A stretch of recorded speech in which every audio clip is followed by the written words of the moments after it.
Good morning बच्चों। विज्ञान की कक्षा में आपका स्वागत है।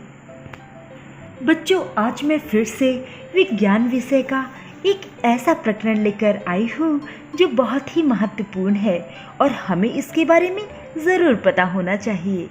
बच्चों, मैं बात कर रही हूँ ससंजक तथा आसंजक बल की। तो चलिए शुरू करते हैं। ससंजक बल या कोहेसिव फोर्स।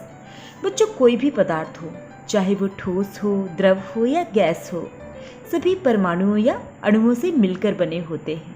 और बच्चों, इनके अणुओं के मध्य एक आकर्षण बल कार्य करता है जिसे अंतर आणविक आकर्षण बल कहते हैं। बच्चों, जब दो समान प्रकार के अणुओं के मध्य यह आकर्षण बल कार्य करता है तब इसे ससंजक बल कहते हैं।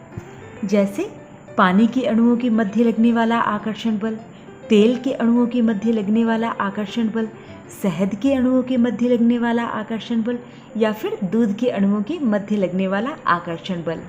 इसी प्रकार किसी बर्तन की धातु के अणुओं के मध्य लगने वाला आकर्षण बल। मतलब जब दो समान प्रकार के अणुओं के मध्य आकर्षण बल कार्य करता है तो उस आकर्षण बल को ससंजक बल या कोहेसिव फोर्स कहते हैं। बच्चों, ठोस पदार्थों के अणुओं के मध्य ससंजक बल या कोहेसिव फोर्स का मान सबसे अधिक होता है और यही कारण है कि उनकी संरचना निश्चित होती है, जबकि गैसों के अणुओं के बीच ससंजक बल का मान 0 होता है। अब चलते हैं आसंजक बल या एडहेसिव फोर्स की ओर। बच्चों, ससंजक बल को जब मैं पढ़ा रही थी तब आपने देखा था कि पानी, दूध, शहद और तेल ये सभी वस्तुएं कांच के बर्तन में रखी गई हैं।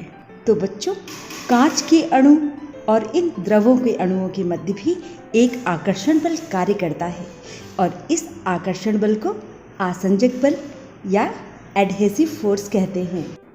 तो बच्चों, हमेशा याद रखना कि जब दो अलग अलग या भिन्न भिन्न पदार्थों के अणुओं के बीच आकर्षण बल काम करता है तो उसे आसंजक बल कहते हैं और इसी बल के कारण अलग अलग वस्तुएं आपस में चिपक सकती हैं। जैसे पानी और बर्तन दो अलग अलग पदार्थ हैं। जब बर्तन पानी में डुबाए जाते हैं तो वो गीले हो जाते हैं। ये बर्तन और पानी के अणुओं के मध्य आसंजक बल के कारण ही संभव होता है।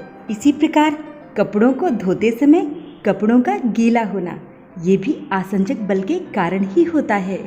रेलगाड़ी का पटरी पर चिपक कर चलना ये भी आसंजक बल के कारण ही है।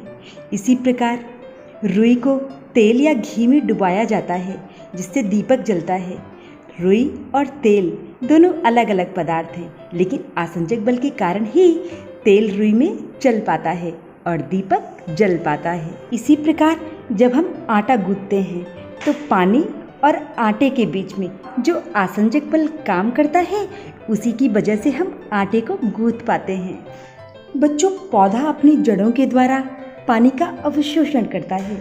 ये भी आसंजक बल के कारण ही संभव होता है। तो बच्चों, अब आप समझ चुके होंगे कि समान प्रकार के पदार्थ के अणुओं के मध्य जो बल कार्य करता है उसे ससंजक बल कहते हैं और असमान प्रकार के पदार्थों के अणुओं के मध्य जो बल कार्य करता है उसे आसंजक बल कहते हैं। दोनों ही बल बहुत ही महत्वपूर्ण हैं। ससंजक बल के कारण जहाँ वस्तुओं की संरचनाएं मजबूत होती हैं, वहीं आसंजक बल के कारण बहुत सारे कार्य हो पाते हैं। तो बच्चों, आज की कक्षा में बस इतना ही। पढ़ते रहिए, याद करते रहिए। अब मिलते हैं अगली कक्षा में। तब तक के लिए बाय बाय।